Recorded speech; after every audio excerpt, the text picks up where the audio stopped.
ask yourself as the man, are you a flexible person?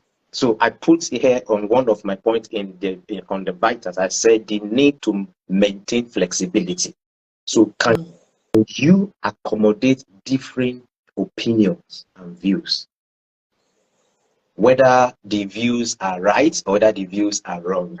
That is a critical one that you need to really think about. The second one I put down here is the display of psychological and spiritual maturity.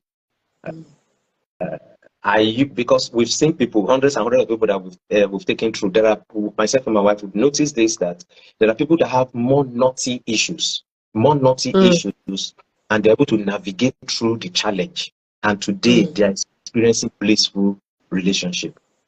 There are people who have trivial issues. Today they are separated. And that's why we need to put the display of psychological and spiritual maturity.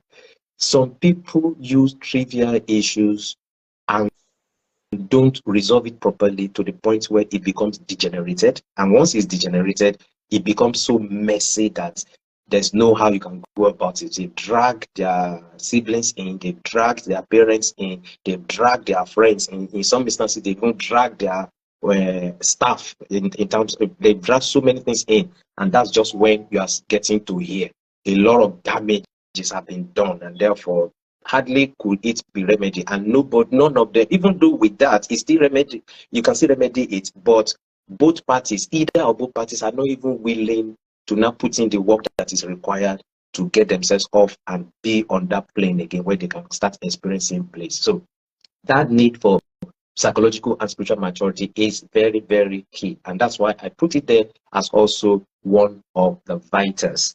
3, I put the display of objectivity against sentiments, against sentiments. You know, this sentimental, emotional side to it. You need to be able to display objectivity. Now, don't allow emotion to override your judgment, and that's why if you have a good relationship with God, you know God's position concerning every issue. If you understand God's position concerning every issue, then you make an informed decision.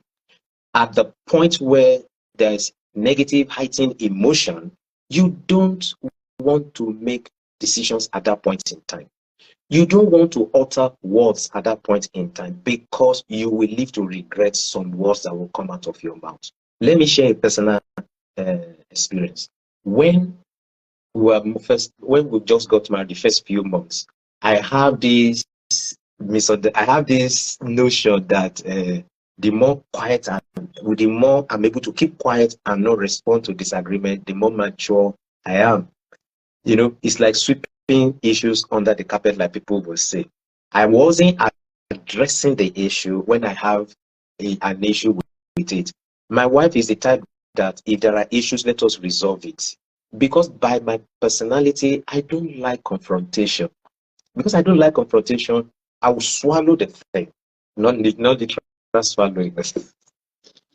I will overlook the thing and just assume things will be okay. And that was a dangerous trend. The dangerous trend